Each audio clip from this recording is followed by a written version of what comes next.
Baz Luhrmann's Elvis is a movie about the one and only Elvis Presley. So why did his daughter Lisa Marie love the movie so much, and why did it take 8 years to make? This is everything you need to know about Elvis. Prior to its production and release, Baz Luhrmann's Elvis was trapped in development hell for quite a long time. Rumblings of the movie date back to 2014, but after initial reports made the rounds, audiences were left with radio silence for years. Thankfully, 2019 saw a breakthrough in the movie's development, and by January of 2020, principal photography kicked off. The COVID-19 pandemic inevitably halted filming in March of that year, which didn't pick up again until September. As 2021 ended, fans of Luhrmann and Elvis Presley wondered when they would finally see the finished product.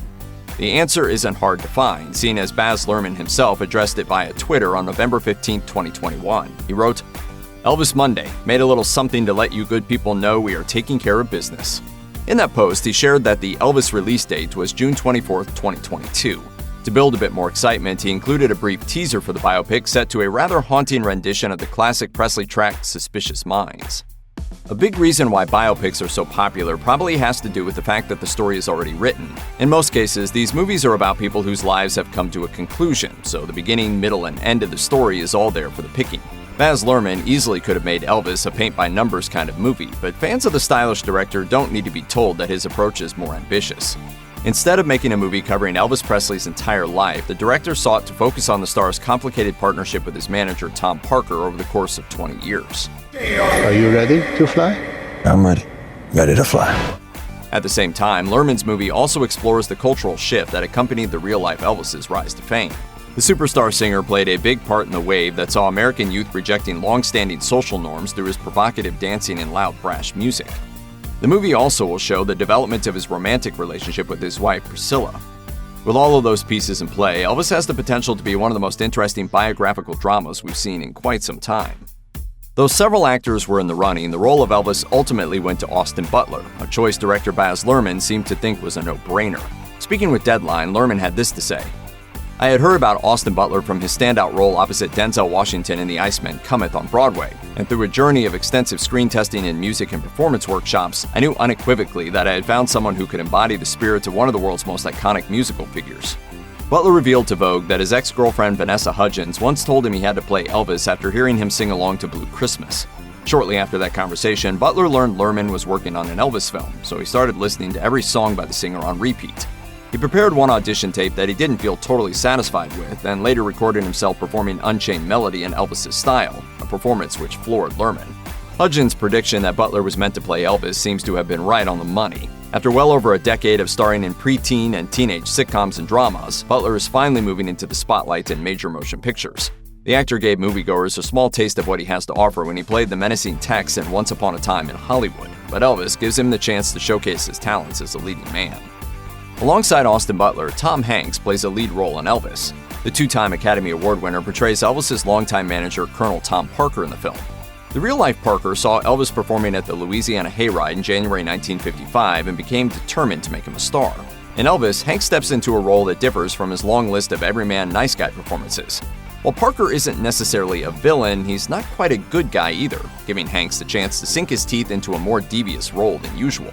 As the artist manager, Parker took half of Elvis's earnings throughout his time in the music industry and was reportedly responsible for most of his major career moves. We are the same, you and I. We are two odd, lonely children reaching for eternity. On The Late Show with Stephen Colbert, Hanks said, "He was both a genius and a scoundrel. He was a very disciplined man, but also a guy who you might want to check your wallet to make sure you still have all those 5s and 10s.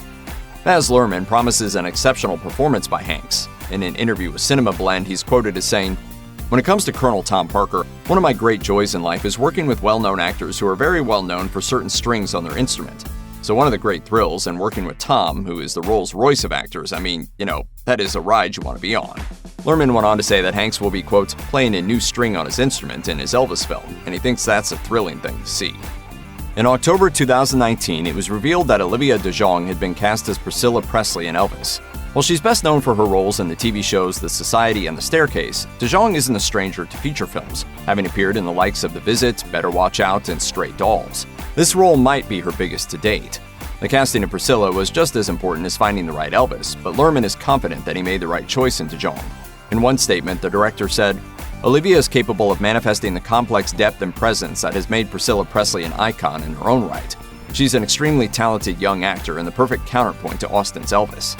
Priscilla and Elvis were married for 6 years and had one daughter, Lisa Marie Presley. They met when Priscilla was 14 and would tie the knot years later. Their 10-year age difference was a major talking point for Tom Parker, Priscilla's parents, and the media. In September 2020, Variety revealed that Australian actor Dacre Montgomery was set to play Steve Binder in Elvis. Montgomery's first major movie role was in 2017's Power Rangers, but he is mainly known for playing the bully Billy Hargrove on the second and third seasons of Stranger Things. In a statement shared by Variety, Baz Luhrmann said he was excited about adding some talented Australian actors to the Elvis roster, which included those he had worked with before and newcomers like Montgomery. The director also tweeted about the joy of working with the young Aussie and revealed that he has a very important role in the film. Steve Binder was the director of Elvis: The Comeback Special in 1968, which marked the beginning of his relationship with Elvis. In an interview with Elvis Australia, Binder detailed the intense preparation of the special, which he spent a hefty amount of time planning with the singer and Tom Parker. This marked the only program Binder worked directly with Elvis on, but he edited or directed a handful of Elvis-related projects after the singer's death in 1977. Mentioned in a Variety exclusive was a casting of David Wenham, who plays the country singer Hank Snow. This is the third time Wenham and Baz Luhrmann have worked together, the first being 2001's Moulin Rouge and the second being 2008's Australia. In a tweet from February 2022, Luhrmann wrote, "David's range as an actor is such that I'm sure that some of you may not recognize him from my previous films." The director included 3 photos of Wenham portraying his characters from each movie for comparison. Hank Snow is known for country hits from the 50s and 60s like I've Been Everywhere, I'm Moving On, and I Don't Hurt Anymore. Snow served as a mentor to Elvis when the latter was starting his career, and they eventually toured together. Snow claimed that he and Colonel Tom Parker were managing Elvis together, and even prepared a lawsuit when Parker took the reins himself.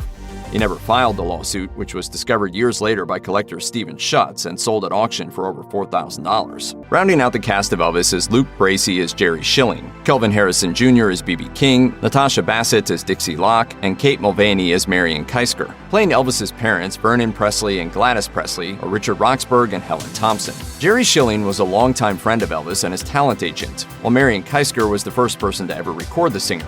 Dixie Locke was an actor and Elvis's first girlfriend, while most people will no doubt recognize B.B. King as one of the best blues musicians of all time. Joaquin Phoenix sang in the Johnny Cash biopic Walk the Line, as did Taron Egerton when he played Elton John in Rocketman. But what about Elvis star Austin Butler? The actor confirmed to Variety in 2019 that he would be doing his own singing in the film, and that his preparations included hours and hours of hard work. When asked if he had a favorite song he was excited to perform in the movie, Butler said he couldn't narrow it down to one. He said he loves them all. The only thing he wanted to do was to make certain he sounded exactly like Elvis. Butler told The Hollywood Reporter, "When I began the process, I set out to get my voice to be identical. That instills fear, so that got the fire burning. For a year before we started shooting, I was doing voice coaching."